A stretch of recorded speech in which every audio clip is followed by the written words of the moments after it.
With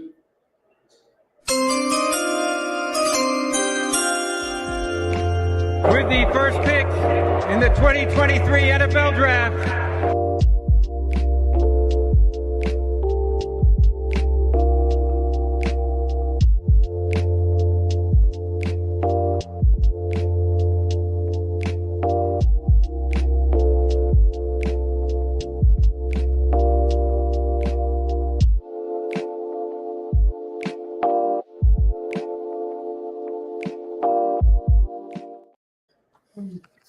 welcome back. We are the Blitz and Kick podcast, here to bring you all things football all the time. I'm your host, Brad. I'm your co-host, Kyle. Hey, and you guys already know what it is. I'm not even going to waste a whole lot of time on this intro. We are here to host Mock Draft 3.0 for 2025. Kyle, let's get rocking. Let's go ahead and just fire off on all cylinders. We already know who's on the clock. Let's do it. It's the Titans. Yeah, you had the odds, and I took the even. So this draft is kind of like what we think they should do. So you had the Titans up at number 1. So you're up, my man. Where are they going to go? Sounds good. I'm going to go ahead and say that the pick is in on this one.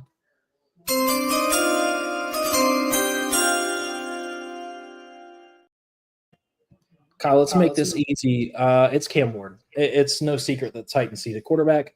He looks like he could be the dude for the future for them. Let's just make it easy. Cam Ward at 1. Now, he did say, I think he was streaming a game, and he did say his top 4 receivers, number 1 is Calvin Ridley, and he put Treylon Burks at number 4. So who ranks as 335th in receiving yards over the last whatever. Anyways. Right. I question his rankings. But, yeah, I totally agree. I don't think they're going to go anywhere else. Cam Ward at number 1. That means the Browns are up here at number 2. Only really a couple ways they could go, but I'm going to say the pick is in for the Cleveland Browns.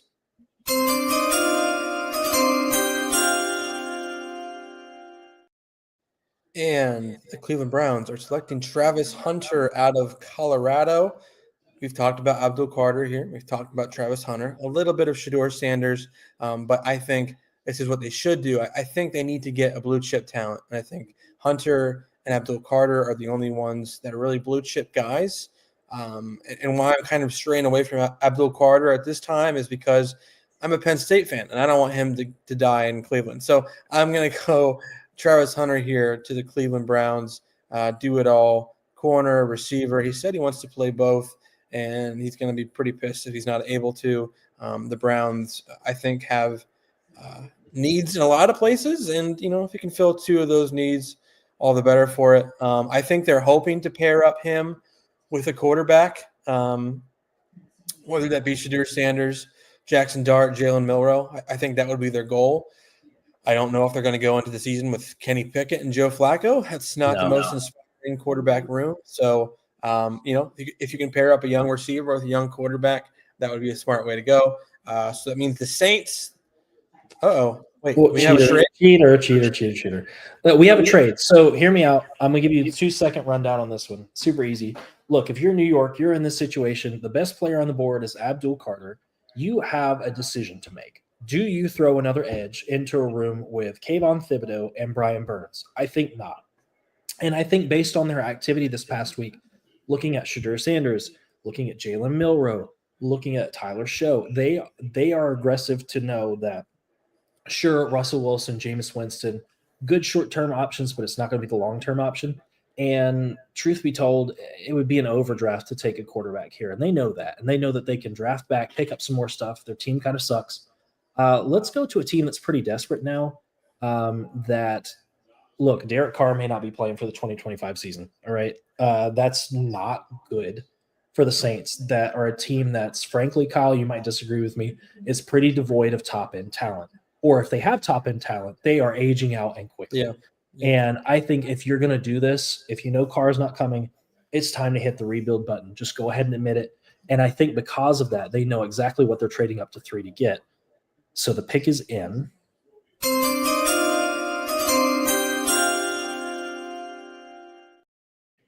And listen, the Saints at 3 are going to take Abdul Carter. Cam Jordan is getting older. Their defense is getting older for sure. If you don't know your quarterback and your quarterback is young and you're going to grab a young quarterback, Kyle, what do we say all the time? A, they need a tight end, which they don't have. And B, they need a good defense to help support a young quarterback. And I think the best part of that rebuild is what you said. Take the best blue chip guy available. It's Abdul Carter. Do what you have to do to get a cornerstone piece for that defense. And we've said this before. If you can't win at the line of scrimmage, you're not going to win at the game of football. And I think Abdul Carter just checks off a lot of boxes. It makes sense. The real question is, in this plausibility, what do the Saints have to get up to get here? Right. So that's to be figured out. But in a perfect world, the Saints would trade up to get Abdul Carter. Yeah, I mean, the Saints are definitely devoid of talent. I think if they go into the year with Spencer Rattler, that is concerning. Yeah. So I think they're going to be right back in the thick of things next year too. At the top of the first round. But that's a good question. What are they going to give up to go up this high? I think they are a team that's willing to trade. We saw that a couple of years ago when they traded with the Eagles. They ended up picking Chris Olave, Trevor Penning, trading away picks for next year. I don't think the GM is always the smartest in terms of trades. However, like you said, blue chip talent, they need it. Cam Jordan, he's getting older. And Kellen Moore just saw the Eagles win the Super Bowl up close. And what did the Eagles have? A great offensive line, great defensive line, and Abdul Carter all the way. Got it. So now we're up to pick 4. The Patriots are on the clock. This was your pick, my friend. What are the Patriots doing here at 4? Patriots have a lot of needs. We've talked about young quarterbacks, like you just said, tight ends, offensive line. Right. I believe they just need to hit like a double, right? They don't need to swing for the fences here and get someone that's kind of a sexy prospect but unknown. They need just to get it right, get it straight with this pick. So I'm going to say the pick is in for the New England Patriots here at number 4.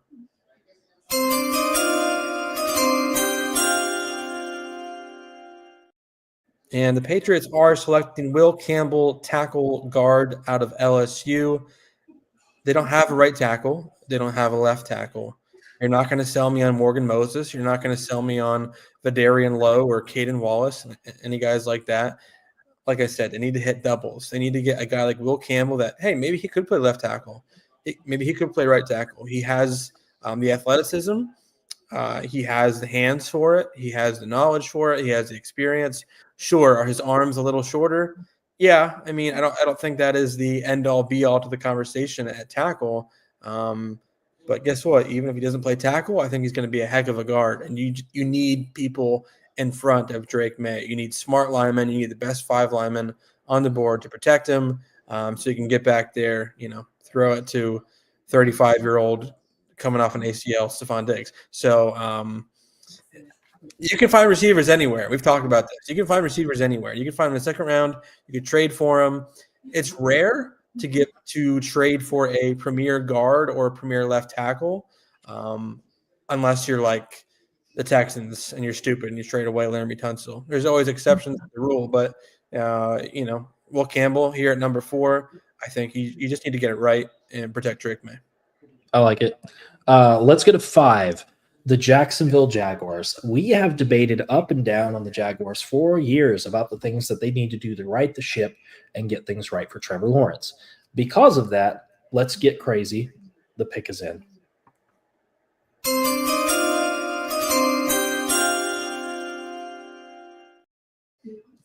Speaking of in a perfect world, if you could have a world where you actually had a real quarterback to throw to somebody, a la the Falcons trying to draft Pitts and hoping that would fix their whole offense. Thankfully, this is not the Jaguars' problem with taking Tyler Warren here at 5. They have an established threat in I almost said Brock Bowers. I can picture him, but I want to call him Brock Bowers. Oh, my God. Brian Thomas Jr. They have that. That's great. That's awesome. But you also let Evan Ingram walk. And honestly, Evan Ingram was one of their best pass catchers last year. Brian Thomas is great. Brian Thomas cannot do it himself. One of the things we've talked about, Kyle, and I know he's not the youngest quarterback out there, but tight ends help young quarterbacks. And you could make an argument that they need offensive line, they need defensive line, they need cornerback. But honestly, these teams don't do what we expect them to do anyways. And if I'm here and I'm saying, okay, I'm inheriting a new team, I'm Liam Cohen, I'm trying to turn things around, I'm trying to get the best out of Trevor Lawrence. One of the best ways to do that is to give him a freaking weapon for once. Christian Kirk has never terrified anybody, I think. Like, I could just go Gabe Davis, like a litany of people that you pick because you're desperate in fantasy and you need somebody to play in your flex spot. That's not what they need. They need a legitimate threat to go with Brian Thomas, and Tyler Warren can be that. He can go all over the field. We've seen him at tight end. We've seen him at running back. We've seen him play at Wildcat. We've seen him do a ton of crazy stuff. And if I'm Jacksonville, I want to open up my offense. I want Etienne to get involved. I want Tank Bigsby to get involved. I want Trevor Lawrence to trust to be able to throw over the middle of the field. And the way to do that is to give him a solid pass catcher in the middle. And getting rid of Evan Ingram just opens the door for them to take Tyler Warren at 5. Is this rich for their blood? Maybe. But if I'm in their shoes, sure, you can get a D tackle. Sure, you can get an offensive lineman. But you're not going to get a Tyler Warren every draft. And that's just kind of where I sit with that. Yeah, when we first talked about this, I was a little iffy, but you kind of sold me. Target in the middle of the field. Brian Thomas, I think, has the ability to be a number one, but you're right. Like, that's not enough in this NFL anymore, right? Like, sometimes you need 2 number one receivers. Sometimes you need a tight end as well. So like, look at the Bengals, look at the Eagles, look at we can do this. There are multiple wide receiver one offenses that succeed. Yeah. So that kind of brings us to number 6, the Raiders, who they don't really have a receiver to talk about. They do have Brock Bowers, though, who is a number 1 target. They went out, got Geno Smith. We know that. Pete Carroll. But it seems to me from just kind of Pete Carroll's long history, he doesn't really care about positional value. He's really just about doing what he wants to do and taking the best player or whatever fits his team mindset. So I'm going to say the pick is in for the Raiders at number 6.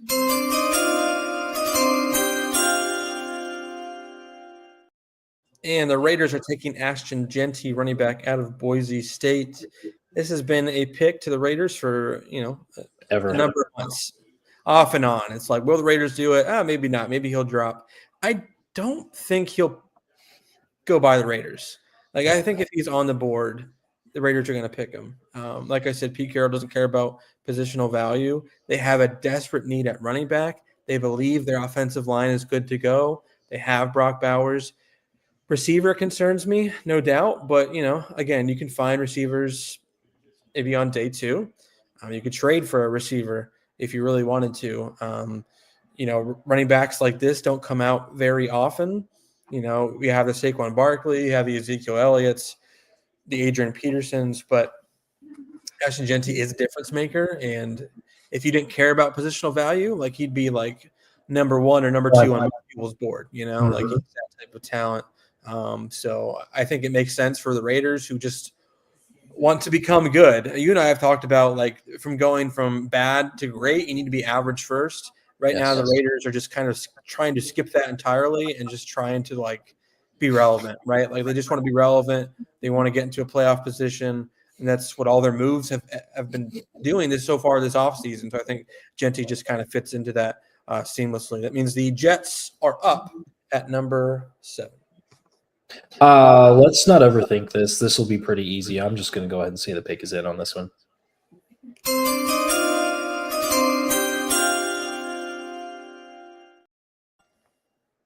Look, and you and I have talked before that Quinnen Williams needs help, like badly. That defense needs help badly. You could go wide receiver here, but at 7, is it really worth taking Tet or Matthew Golden? Like it might be, sure, but I just think they have way too many other needs than wide receiver. You could always pick up a veteran guy and survive that way. Not Alan Lazard, but somebody that can actually, play football. But look, Mason Gray makes sense. They need to be able to stop the offenses that they're going to go against. The Bills being one of the greatest challenges to them. The Patriots, whatever. Dolphins, sure, depends on the day. But the way to survive in that league when you don't know what your quarterback is going to be and we don't really know what Fields is going to look like in that offense is to shore up the defense, make his job easier, don't make him do too much. So Mason Gray makes sense. Yeah, I like it. Panthers are up here at number 8. Panthers, another team that has a lot of needs. Made that trade, got rid of DJ Moore to the Bears, maybe an opening at receiver, running back, maybe defense. Obviously, the defense has been devoid of talent for a while. So I'm going to say the pick is in here at number 8.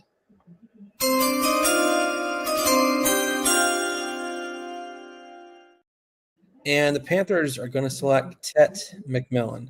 So this is a what I would do draft, right? And we literally just talked about a minute ago having 2 number 1 receivers, or a lot of teams have that. They want to have that. I think the Panthers are in a position where their offensive line is pretty darn good. We've seen flashes out of Bryce Young. They, I guess, are fine with Chuba Hubbard and Rico Dowdle, Jonathan Brooks coming off an injury.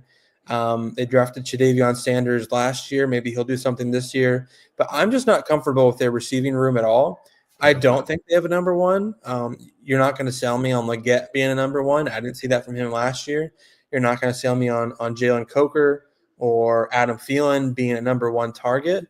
I think he needs a big-bodied, physical receiver that can go over the top as well as go over the middle. I don't know where teams range on Tet McMillan, especially with all those things coming out about how he doesn't really watch tape. Like, that might be concerning. But listen, and if you get open, that's all the Panthers need. If you can get open, if you can catch the ball, you can run routes effectively, hopefully block your butt off. But, it's Tet McMillan at number 8.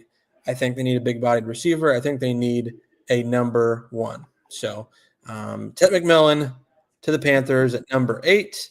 That means the Giants are now on the clock at number 9 from their trade earlier in the draft. So if you're the Giants and you're at 3, you know that you need to take the best position that you can take in the draft. You're going to want to trade back. You know that you don't want to overpick at 3, which I'll be honest with you. There's a lot of scouts that have said this draft is so wild because there's 2 guys that have a very clear round 1 grade, and then everybody else is we don't know. This isn't the strongest draft we've seen in a while. There may be a lot of reaches in the first round. Because of that, let's go ahead and talk about the reach that I selected for the Giants in the first round.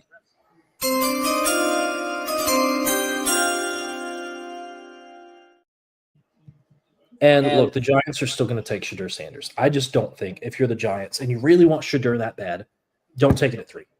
You can move back. You can still get Shedeur without having to overpay at 3 and feel like you wasted your draft. Move back. Take a bunch of capital from the Saints. Take Chris Olave from the Saints to get them to come up to 1. They seem desperate enough to do that. That's fantastic for you because now you have Malik Neighbors, Chris Olave, Shedeur Sanders, Russell Wilson. Suddenly you start to look better. Granted, who the heck is your running back? Tyrone Tracy is, a great story, but I don't think he's going to be Saquon, the next coming of Saquon, So I think for a team that has a lot of question marks, and if you're that sold on taking a quarterback, don't do it at 3. Shedeur barely has a first-round grade with a bunch of teams. But if you're sold on him, get your guy. That's what this is for. That's what this draft is. You go and you get the guys that you want. And truth be told, they've done a lot of homework on Shedeur.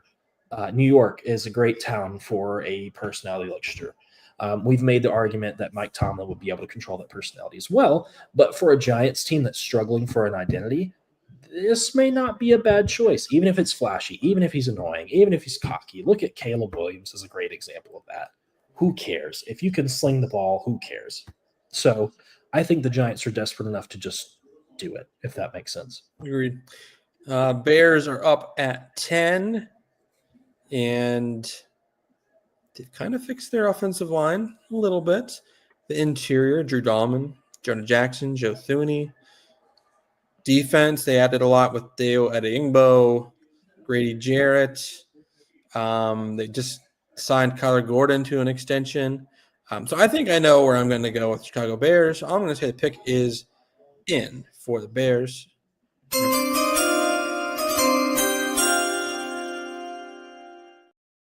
And the Bears are selecting Armand Membou, tackle out of Missouri. I don't think he's going to get past the Bears.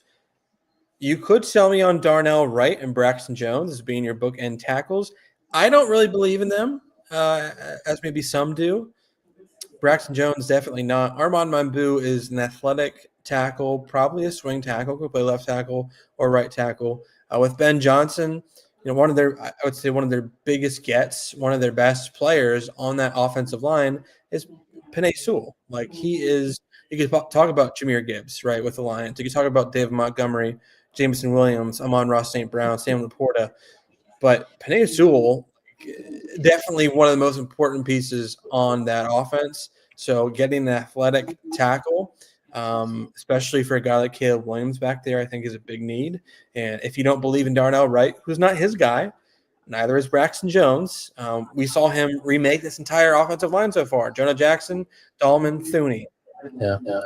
What's to stop him from getting one of his tackles in there? I think this can make a lot of sense for the Bears at number 10. Yeah, let's go to 11. 11, the San Francisco 49ers. Listen, there's a lot of different ways I think the 49ers can go. We've seen the purge start to happen of pretty much everybody. So I don't know what this 49ers team is going to look like next year. They may have to put Christian McCaffrey in a wheelchair on the field just to be able to actually do something with what they have. But let's just go ahead and say they're in a moderate rebuild. Pick us in.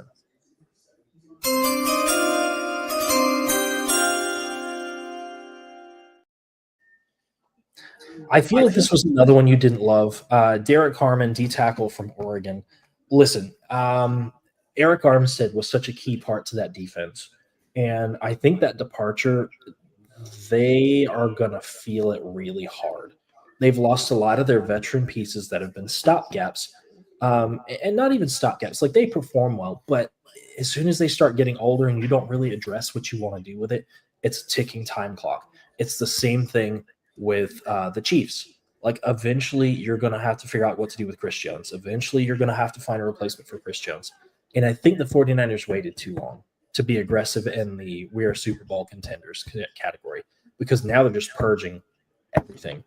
And if I'm just going to take a straight talent guy, defense has been their key to survive. When Brock Purdy struggles, that defense carries him out. When Christian McCaffrey gets hurt, you find some random guy named Jordan Mason or something like that, and still the defense bails you out. Like, I don't trust Brock Purdy to be the only carrier of them to that Super Bowl, especially when you get rid of one of his weapons. Ayuk has been pretty non-committal to stay with the 49ers. Christian McCaffrey is 47 years old and working on 3 busted hips. Eventually that offense is going to fail. And I'm just going to be defensive-minded all the way and say Derek Harmon could be that guy for you. He could be that cornerstone piece. Joey Bosa needs pass rush help. Nick Bosa needs pass rush help so bad that I think this may feel stupid at this time. But what else do? You take an edge that may not work out. You take a corner that you don't love taking here at 11 that you could take in the back half. And if nobody wants to trade with you, just go get something that you know is going to be a critical piece going forward. I don't think they need a splash pick here because they're definitely not going to compete for a Super Bowl next year. So, yeah, no, I mean, I don't think it's a bad pick at all. I mean, like you said, like, they need offensive line. So maybe you could say Kelvin Banks, but maybe you could say he doesn't really fit them. Defensive end, I think it might be a reach for some of these guys. They don't really have an immediate need at corner, but maybe you could make a splash for Will Johnson. But we've talked about his deficiencies and how he's kind of going down the hill a little bit. So they definitely need a D tackle. Like, there's no doubt about it. Kevin Givens and Jordan Elliott are their only D tackles there. And even then, they're not studs. They're more depth pieces. So, Derek Carr makes a lot of sense here. Cowboys up at number 12. So Cowboys, obviously I hate the Cowboys, but if you look at their offensive line right now, Tyler Guyton, Tyler Smith, Cooper Beebe, Robert Jones, Steele, they have a lot of needs at offensive line. I'm not a big believer in Terrence Steele nor Robert Jones. We love to say Cooper Beebe's name, but that's about it. That's about it. So for the Cowboys, they do love offensive line, right? They need to replace Zach Martin. Terrence Steele is not a long-term fit. I don't even know about Tyler Guyton. So I'm going to say the pick is in for the Dallas Cowboys.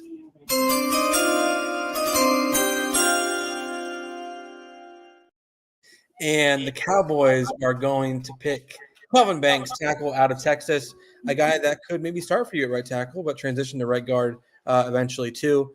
Listen, they need to run the ball. We've said that. They need to run the ball. It's going to help Dak out a lot. Their receiving core isn't tremendous outside of CeeDee Lamb. I'm not a big believer in Javonte Williams or Miles Sanders. I think it would make sense to go with offensive line, get that right. That way you can rely on the run game a little bit and make Dak's life a little bit easier. And I think if you had talked to the Cowboys a few months ago, they would have said, G&T, round one, that's what we're doing, that's it. But I think with a lot of their offseason changes, they're starting to rethink that. And some of the reports that I've been reading is that they're more of a fan of the Ohio State running backs to take in round two than they are to overpay potentially on G&T in one, which makes sense. They have other needs. But running back will still be a priority for them. I just think they're not wanting to invest that high of capital when they have other needs in the first round. So I love this pick, actually. That means the Dolphins are up here at 13. Will they trade Jalen Ramsey? Will they trade Tyreek Hill? Will both of them go to prison? We don't know. Dolphins are up here at 13. What are they going to do? Let's make it easy. You already mentioned one part of that, so let's just go ahead and say the pick is in.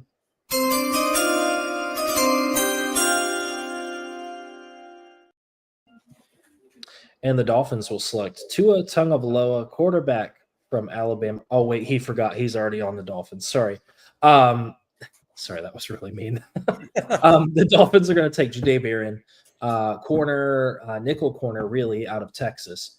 Listen, if I'm the Dolphins and I invested in Jalen Ramsey, and Jalen Ramsey has really given me a bunch of nothing over the years, and my secondary is pretty sus, I'm going to start to look for Jalen Ramsey's replacement. And you and I have seen the meteoric rise of Jahdae Barron since the combine. Smooth guy, great defense. I watched some of his plays, quick hips. Oh my gosh, he changes like direction so fast. And I think that's what they wanted with Jalen Ramsey, and they didn't get it. And there's a lot of question marks on this team, especially in terms of defense. Yeah, and secondary is rough. Yes. I think if I had to pick between the two guys that'll probably go in the first round, Will Johnson, Jahdae Barron, Johnson could perform for you, but not in day one. And let's be honest, they have to compete with the Bills, maybe the Jets, depending on how Fields comes around. And Drake Mays look good with the Patriots. So right now they're starting to look like the third or fourth team in that division. Yeah, agreed. And I'd like to put Josh Allen on notice and make him nervous when he comes to play us. And the best way to do that is to have a guy you can plug in day one, which is Jahdae Barron. So yeah, I like him a lot. I think he could be a leader on that defense. Javon Holland, he left for free agency, the Giants. They have a needed safety as well. Jahdae Barron, I think, like you said, can kind of be that do-it-all corner, nickel safety for you. I think it makes a lot of sense. I think, like you said, he's really rising up draft boards. I mean, the Colts are up at 14. This is your Colts. This is your team. no, it's not. Okay, not your team. But this is your player, so I really apologize, but I think it'll make sense. Pick is in here at number 14 for the Colts.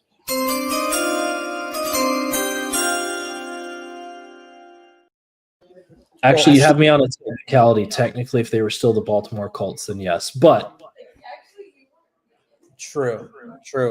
I'm sorry to do this to you, but Nick Amenwari at 14 to the Colts.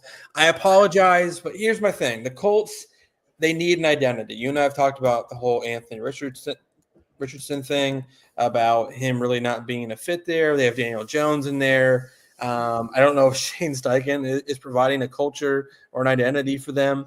They haven't really had anybody scary on defense in a while. Like, think about that. Like, since maybe what? Who's that defensive end that they had for Dwight Freeney? Like Dwight Freeney. They haven't had someone scary like that in a while. Maybe Darius Leonard, but like he lasted like 2 years. They've had a need at safety. They've had a need at corner for a long time. No, Nick Amenwari is not going to be a corner, but I think he can just be a physical, dominating, scary chess piece on that defense. I believe that the Bengals D coordinator is with them now, right? So I think if there's anybody that could provide some different ways for Nick Emmanwori to get on the board, do different things, I think it's him. I think it's sweet old Lou. He's going to have the ability to do that, to get someone scary, to find an identity on that defense. Because, man, their offense ain't doing it. Like Richardson's a freak, but I don't really trust in their ability to get that right now. Mhm. I think Nick Emmanwori is shooting up the draft board. So Mhm. one of the Colts. I think in a perfect world, the Ravens trade up with the Colts here, and the Colts do it because they feel bad for stealing their team. That's just my personal take. Whether that actually tracks is a no, but anyways, yeah. I don't think it will, but you can hope. Yeah. Falcons are on the clock at a number that I can't remember. I think it's 15. I guess we'll find out here in a second. Sure, 15. This is my pick. I know what this pick is. Okay. The Atlanta Falcons are on the clock. Look, this one's going to be super easy. The Falcons need to just run up to the podium when this happens, because any edge rusher here is the best option, because, oh my God, what are you doing to get to the quarterback? The pick is in.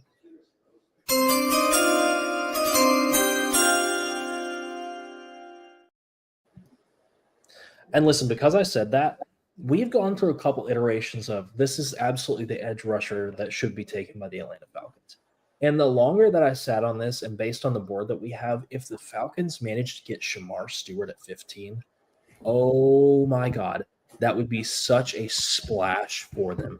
I like Mike Green, but the problem now is all those reports coming up about character stuff at Marshall. So I think, regardless of whether it's true or not, it's the Jalen Carter thing. He's going to slide, which means, okay, now teams are actually going to look at somebody else at this spot. Shamar Stewart, we talked about, had an insane combine. He is a freaky dude.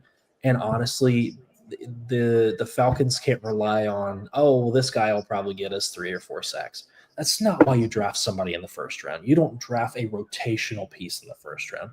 You draft somebody that's going to come in there and mess it up and absolutely dominate. You're looking for an 11 or 12 sacks a year kind of guy.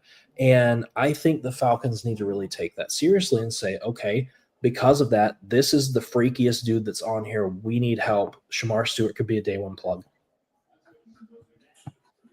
Yeah, no doubt. Shamar Stewart up there at 15. Production matters, right? You didn't really have a lot of production at Texas A&M, but Nick Scorton, Shamar Turner, there are a lot of those guys at Texas A&M. Walter Nolan was from Texas A&M and then produced at Ole Miss. So, maybe there's something hidden there that we really can't see. The NFL teams can't. But Falcons, like you said, need a pass rusher. Cardinals are up at 16. I think this is a pretty easy one. So I'm going to say the pick is in for the Cardinals at 16. Works for me.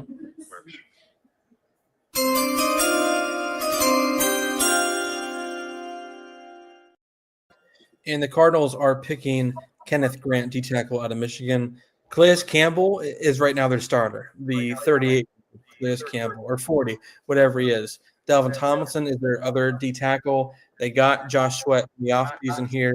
They took the B.J. Ojulari a couple of years ago. D-tackle is still a massive need for them. Kenneth Grant can provide from day one run stuffing ability, but then also has that upside to be a decent pass rusher too.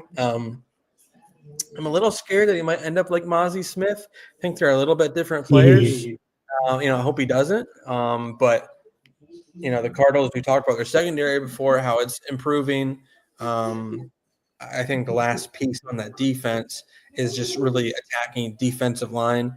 And I think this is the best defensive lineman probably on the board. One of the most versatile too, athletic, big-bodied guy. I think makes a lot of sense for the Cards at 16. Let me make a comment on that as well. I don't think the problem was with Mozzie Smith. I think the problem was where Mozzie Smith got drafted. And if that's your concern with Kenneth Grant, that might be the same thing, because the Cards have proven they just don't. Yeah. They just don't know what they're doing, and that's fine. But Kenneth Grant, I agree with you. Great player. I don't know if he'll go round 1 or 2, but he definitely should go round 1. Absolutely. I'm with you. He has the talent to go there. And you and I how many years have we said the Cardinals need to draft defense and address it? Like how many years are we on now? I think since Kyler Murray, we've said, okay, draft defense now, and they don't. Yeah, that's the thing too. It's just, they have their supposed to be stud quarterback, but they still keep investing in, these fancy toys for him, really, and not addressing the meat and potatoes of what they need. So sorry, Mr. Comment, Jerry. Yes, the Cowboys do suck. If you're joining us and you're a Cowboys fan, I'm so sorry. Hopefully your life has been really great since 1995. Mine has, by not watching the Cowboys play in a Super Bowl. Let's go to 17. The the Cincinnati Bengals are on the clock. Listen, this pick was really weird a couple months ago for us, because I probably would have adjusted what I said, but then they re-signed T. Higgins, then they re-signed Mike Gesicki. Then they're kind of figuring out the Trey Hendrickson situation. So it kind of helps shape what this should be. So I'm going to go ahead and say the pick is in.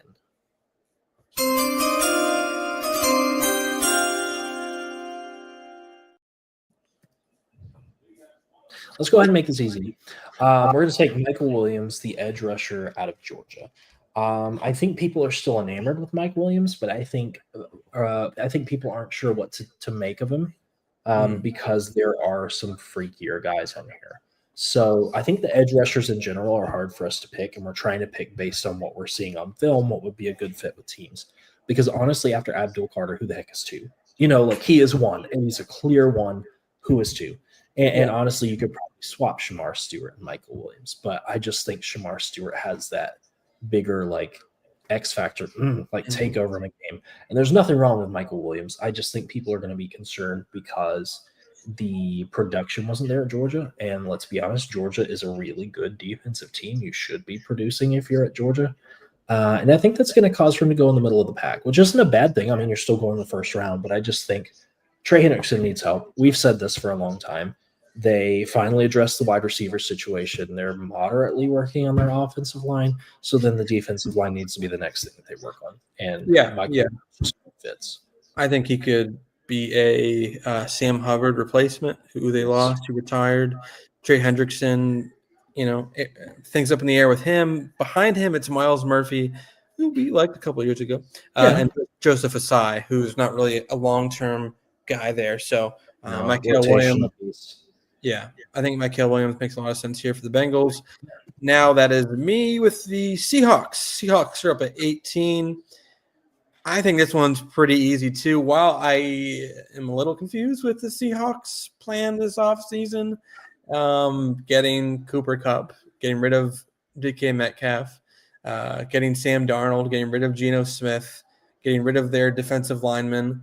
I think this is a pretty easy one. So I'm going to say the pick is in for the Seahawks here, 18.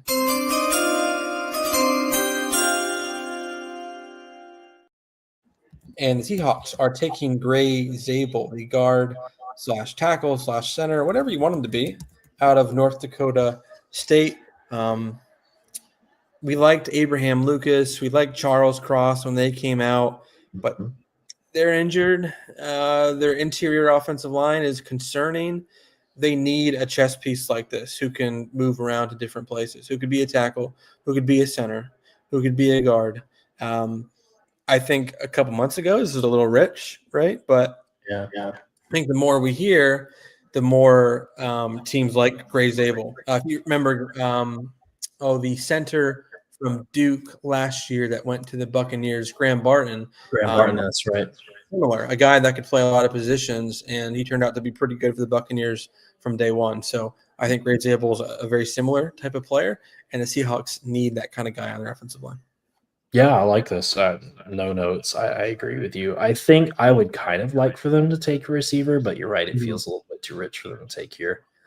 Cooper Kupp is definitely a stopgap pick. They need to address the future of that position. But Cooper Kupp will survive for them until they can kind of figure out what they want to do with Jackson Smith and Jigba and how to help him and a tight end and instead of drafting, 4 running backs over the past 2 years. But, what do I know? Let's move on to the Buccaneers. Speaking of which, Buccaneers are on the clock. We had some not debate about this, but we were just kind of like, okay, we kind of know the type of player that fits here. And then we look back at what was on the board, and I was like, it would kind of make sense for this guy to go here. So we're not going to overthink it. We're just going to go ahead and say the pick is in.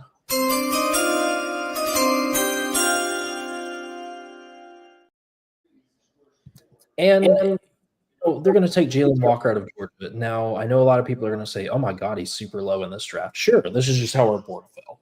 And I think if the board falls this way and you can take Jalen Walker where you take Jalen Walker, that's great. Take him because really he's more of an off. Why am I not thinking words? Yeah, Linebacker. Ball linebacker. Yeah.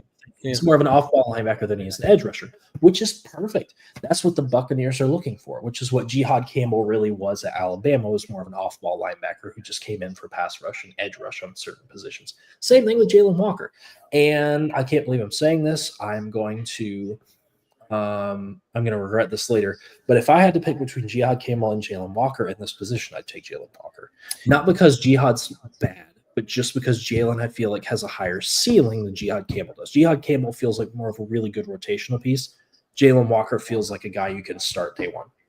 Yeah, I would also say that Jihad Campbell with his shoulder, that's pretty concerning. That came out during the combine, I believe. He might not be ready for preseason training, all that stuff. It reminds me of Nakobe Dean, to be honest with you. Yeah, I mean, I don't know if he'll drop to the third round, but the point stands that, like, if he's hurt, well, teams are a little nervous to pick a guy like that in the first round, especially here at 19. And then, we'll see if Jihad Campbell gets picked later in our draft here. But I think that's a reason why you could see Jihad Campbell fall a little bit, is because of those injury questions. Mm-hmm. Broncos up here at 20. I think this is also a very easy pick. I'm not going to talk much about this pregame. So let's say the pick is in for the Denver Broncos here at number 20.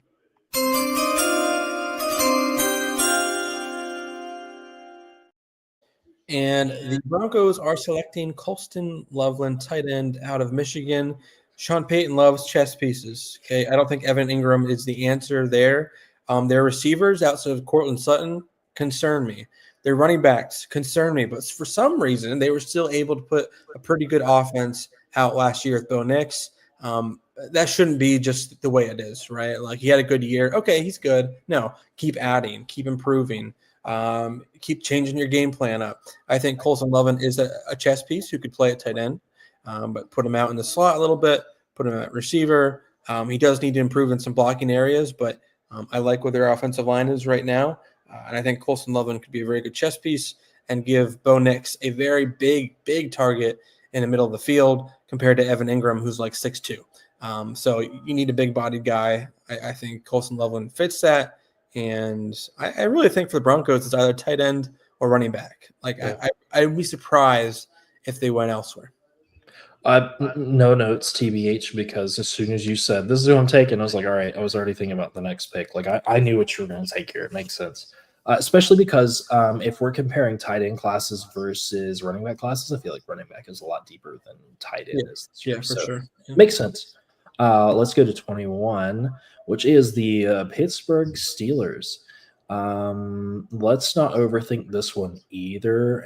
If we're picking what they should do, it's pretty obvious, and I think everybody's going to agree with me here in a second. Hopefully. Guess we'll find out.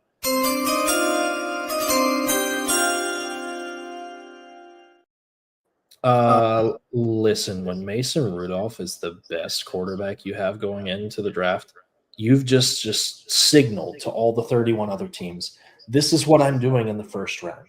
Like, it feels like Kenny Pickett all over again. Like, hey, we know exactly what we're going to do. We just don't know which one we're going to take. And that's what this is. And I almost did something a lot wilder than this, but I'm not going to because that other prospect is just so volatile based on media and everybody else. Nobody knows what to think with Jalen Milroe. But if I were going to take a quarterback here, I'm going to take Jackson Dart only because, A, they love him.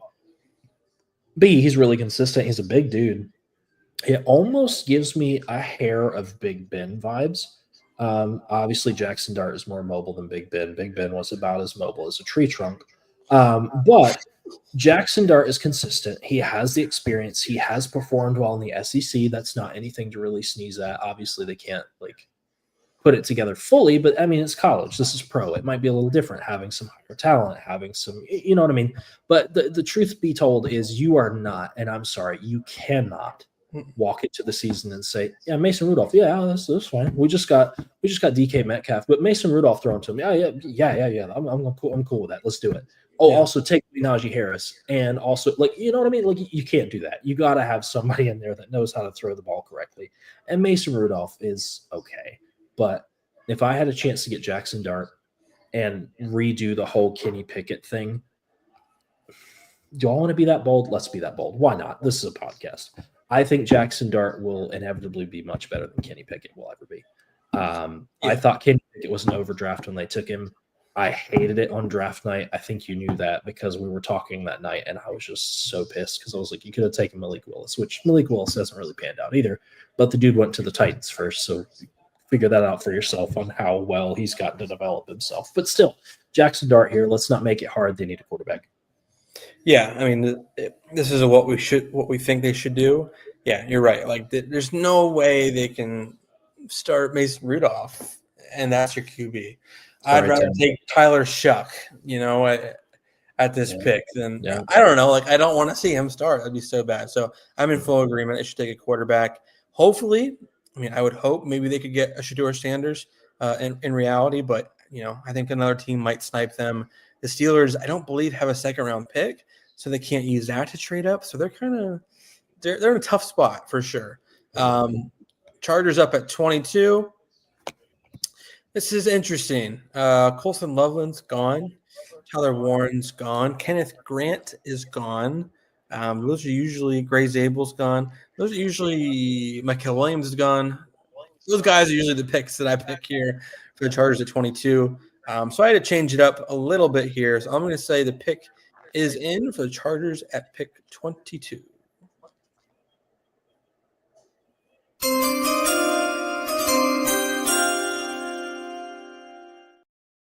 And the Chargers are taking Matthew Golden, receiver out of Texas. You might say, why? They have Ladd McConkey. Well, I think Ladd McConkey is more of a slot guy. I think the Chargers have a desperate need at receiver outside of Ladd McConkey. Mike Williams, not that dude anymore. Quentin Johnson has bricks for hands. Jalen Reagor's on the team. Jalen Reagor's one of your receivers. You have a problem. I think you just need to get Justin Herbert more weapons. Like I said, Loveland's not on the board. I would love to take Loveland here. I think tight end's a massive need, but you need another outside receiver. I think Golden maybe didn't show that 4.2 speed on tape, but I think he is a very good route runner. And I think the Chargers desperately need a good route runner outside, a guy who has good hands too, can get open. I like what they've done with their offensive line. I think it's nearly set. They just really need to add a receiver and tight end. And right now, Golden's the best receiver on the board. So that's why I went with Matthew Golden. Sorry, I had some technical issues. Yes, I agree. Quentin Johnson is not it. That's kind of the end of that whole sentence for me. Let's move on here. We've got the Green Bay Packers. Now, look, there's a few things that the Green Bay Packers could do here. I know what I want them to do, but honestly, I kind of like the wide receiver class here. You don't have to grab somebody in the back half of round one if you don't want to. So let's just go ahead and say the pick is in, and I'll explain why.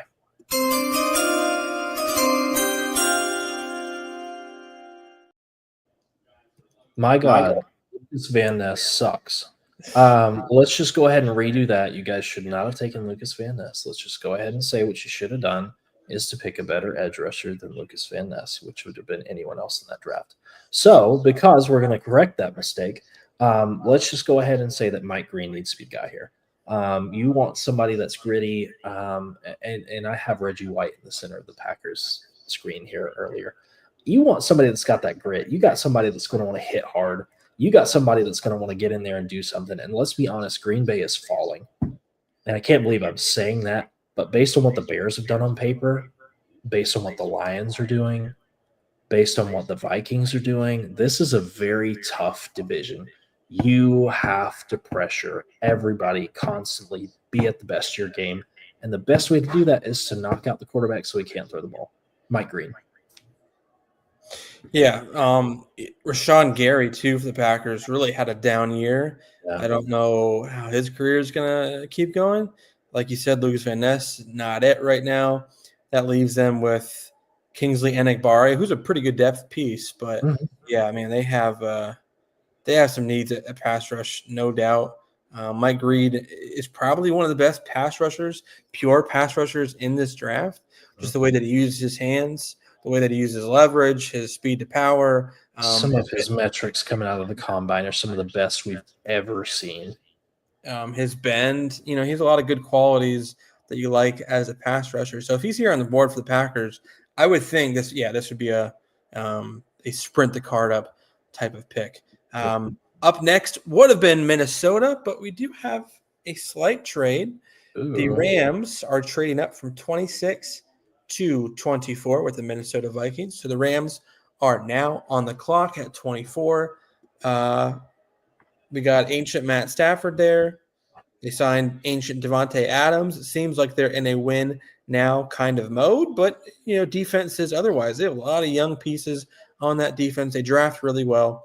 So I'm going to say the pick is in for the Rams here at pick 24.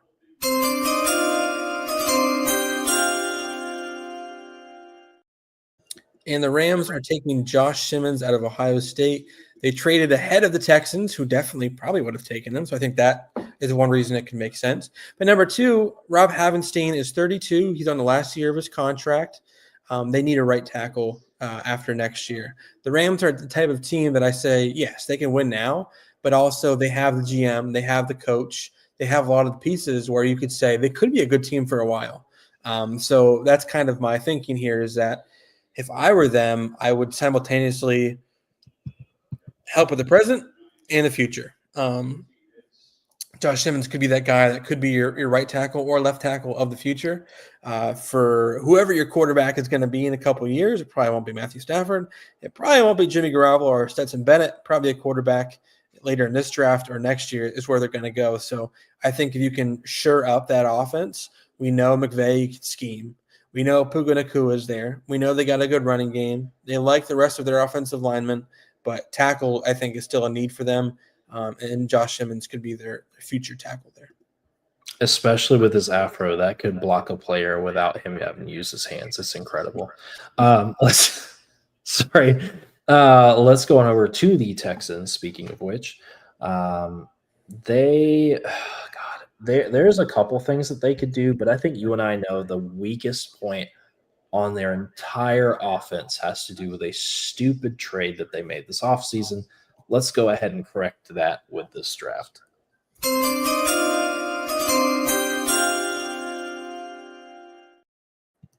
So I'm going to take Tyler Booker, the guard from Alabama. TBH, yeah, it's not a tackle, but I don't know if there's any tackles that are worth taking here, and their whole offensive line sucks. So Booker kind of makes sense for me here as we need to shore up and keep CJ Stroud on his feet because – oh my God, he had a huge sophomore slump because he was just getting whacked. Yeah, I mean that's I don't disagree with you. Their offensive line is pretty horrid. Tunsil's gone right now. Their offensive line consists of Cam Robinson, who hasn't been able to stick around anywhere. Laken Tomlinson, who has not been a reliable starter in years. Juice Scruggs, shout out Penn State, shout out Erie.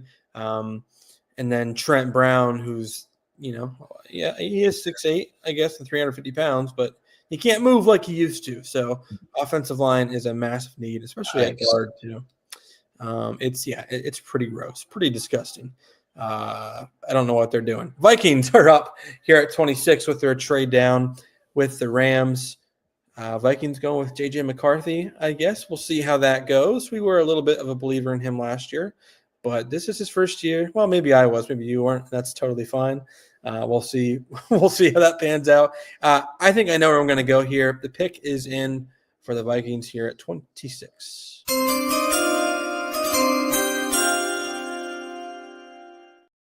And the Vikings are selecting Malachi Stark, safety out of Georgia. Right now, their safeties are Harrison Smith and Theo Jackson, Jay Ward, maybe Harrison Josh Smith is still playing. My God, isn't he like 40? Right, yeah, that's what I'm saying. I think safety outside corner No, you're right. That was not scripted. That was a genuine reaction. I apologize. He's still there, and he's productive. But Yeah. they did try to get a safety out of Georgia, Lewis Seen, a couple Zion. years ago. Yeah. Didn't work out. He's now on the Eagles. Surprising that they got another Georgia guy on their team. But Malachi Starks, I think, is just more well-rounded than Seen was. He can do a lot of different things. He started when he was a freshman. The testing numbers really aren't quite there, but I think he's just smart. He's instinctive. He's tough. He can play different positions. I think the Vikings need that on the back, and especially with the type of guy Brian Flores is, right? We know he loves to blitz. What's that mean? That means your corners, your safeties are probably going to have to play one-on-one a lot. They're going to have to make tackles if the blitz doesn't get there. So I think Malachi Starks makes a lot of sense. They've upgraded their defensive line in the offseason a little bit. Time to upgrade safety. So Malachi Starks at 26. Valid. I like it. 27, the Baltimore Ravens. Listen, now that Kyle's already taken the guy that I would be thrilled if we picked here at 27, I had to pivot. But it's a nice pivot. And I'll tell you what that pivot is in 1 second. The pick is in.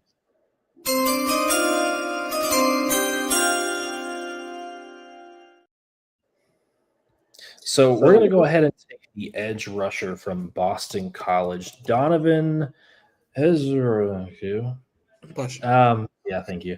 I need to learn how to pronounce that. I apologize, Donovan, if you're watching this. I do like you, I really do, but I'm horrible at name pronunciation. Oh, that's not true because I got Adetomiwa Adeboaware, which means I just have to work at this one.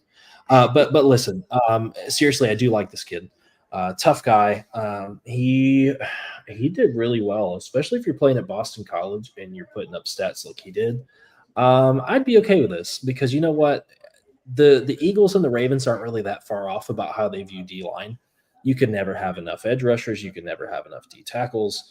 You can never have enough offensive linemen. And while I think they should go offensive linemen here, maybe to replace Ronnie Stanley, I don't know if they can. And I think they're just going to go for something that they can use as a rotational piece and just make Lamar run around a whole lot again for another season. But I'm fine with this. I'm fine with this pick. That's what I'm going to stick with here at 27. Yeah, I mean, this is the Ravens type of pick. They love edge rushers. They love getting the best player on the board. Odafe Owe, I think we both like. Shout out Penn State. But outside of that, I don't know if the Kyle Van Noy or the – It's been okay. who is it? Ojabo. I don't know if, I don't think he's really panned out from what I've seen, from what I've heard. I think he had 2 sacks last year, maybe still recovering. Adisa Isaac's there. Shout out Penn State as well. But yeah. I think they need a good pass rusher, a premier pass rusher. You could you could kind of make criticism on Ezraku's run stuffing ability, but as a pure pass rusher, Ravens need that. They desperately need that. And I think him at 27 makes a lot of sense. Lions up here at 28. This is another pick that I kind of struggled with. Jahad Campbell's still on the board. I don't know if they really need a linebacker. Edge is something they need. D tackle. Maybe you can make sense at receiver opposite Amon-Ra St. Brown. But I think I'm going to go something a little bit different we haven't done yet. So pick is in for the Lions here at 28.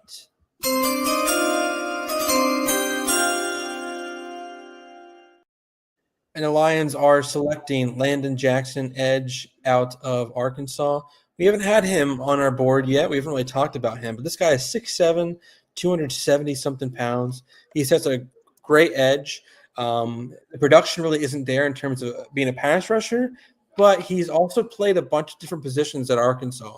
They really kind of stuck him at D tackle a lot, kind of shading over the center, over the guard. He really hasn't played outside a ton, but when he has, he's been mildly productive. So I think the Lions, who really need pass rush, especially with Aiden Hutchinson being on the mend, they need a tough, physical defensive end. I think Landon Jackson, will he go this high? I don't know. This is a weird draft, right? It's definitely possible. Yeah. Marcus Davenport, he's there as a depth piece, but I think they need a stud defensive end across from Aiden Hutchinson. If they would get him, I would think a Trey Hendrickson, Sam Hubbard situation with the Yep. Bengals. I think that would make a lot of sense for the Lions going forward. So I really forgot what he looks like, by the way. So when I was looking this up to put this together, I was like, why is Jordan Walsh showing up under Landon Jackson? And I was like, no, wait. I forgot. But I really did. I had to look it up. I was like, Jordan Walsh. It's like, okay, no, different. Sorry. But yeah, no, I think he'd be great. And honestly, also, Kyle, I'm pretty positive this dude is 6'8". I want to look at that because I'm pretty sure he's just a monster of he's an edge rusher. Let's look at this. He is indeed 6'8", 280 pounds. Good Lord. That's a big dude. Yeah, I understand why they put him at D tackle. That makes sense. Okay. Yes, let's hop over to the Commanders at 29. This was my pick, and thank you so much for letting the board fall this way because this is another one of those, if this is here, you're going to just run the card as fast as possible. Pick is in.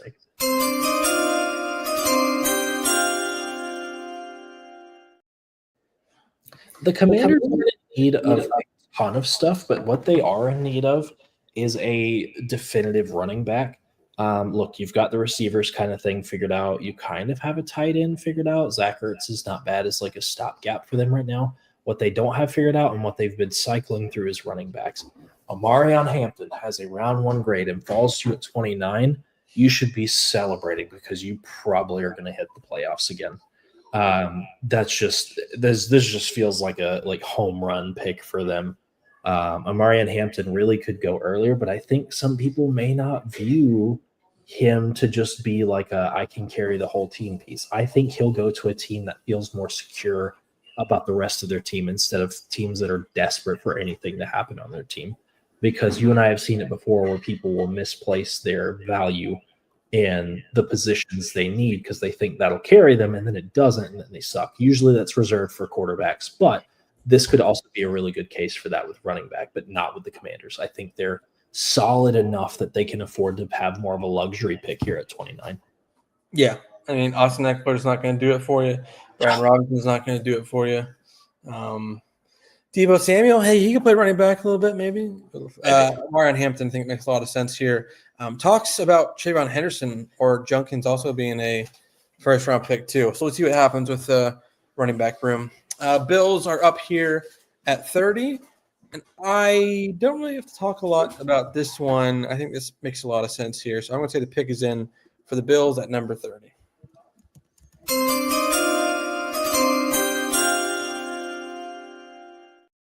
And the Bills are selecting Will Johnson, corner out of Michigan. Listen, he probably would have been like a top 10 pick last year, right? But he couldn't come out. Concerning injuries, concerning production. But the Bills need a corner. Taron Johnson, Dane Jackson there. They give Benford a massive contract. So I think getting a corner on the outside would make a lot of sense. A guy that has the production in his sophomore year, has the athleticism, but really just needs a whole another year maybe to get it right.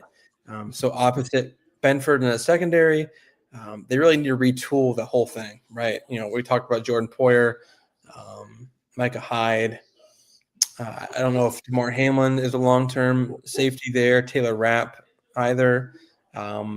They need long-term secondary pieces.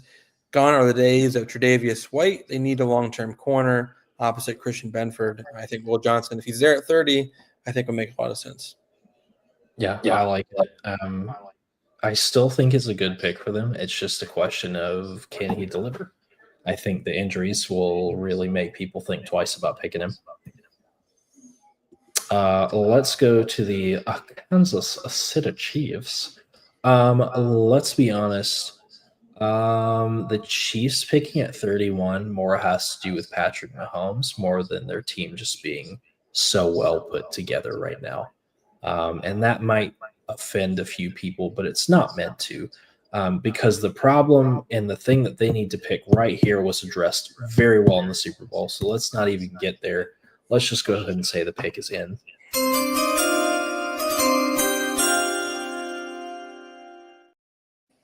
So the Kansas City Chiefs are going to take guard / tackle. Donovan Jackson out of Ohio State. Sorry, I almost said Kelvin Banks or Josh Simmons, and neither one of those was correct. My brain was rebooting there for a second. Anyways, point being, listen, you could make a case for D tackle here as well. You really could, because the Eagles exposed the Chiefs' offensive and defensive line for about 3 hours. And I think if I were Andy Reid heading into that offseason, you can't really yell at Patrick. You can't really yell at Kelsey. You can't really yell at Xavier Worthy. I mean, everybody did what they were supposed to do except for the offensive line and the defensive line. And the truth of it is, the Kansas City Chiefs had an opportunity to address the offensive tackle situation throughout the season, but they were so lackadaisical about it that by the time they actually hit a decent defense, they were flabbergasted. They didn't know what to do. And the crazy thing was, Kyle, I know you're going to say it if I don't, they were only rushing like 3 guys. Yeah. And they beat these bums for the Chiefs. And if I'm Mahomes, A, I lied into these guys afterwards, but B, I go to Andy and say, dude, we can't do that again. I need somebody to keep me upright so that I can make these plays. And the first way to do that is address the offensive line. So this just feels like a slam dunk to me. I don't care who is here at 31. You have to take a guy to plug in and address the left tackle. Yeah, left tackle, left guard, right tackle. We saw Donovan Jackson play, both tackle and guard last year. They tried Joe Thuney at tackle, didn't work. So I think you need not only a starter, but you need a starter with versatility, which I think Donovan Jackson could provide. Eagles up with the last pick here at number 32. And I know what I'm going to do here. Easiest pick in the world if he's still available. Pick is in for the Eagles.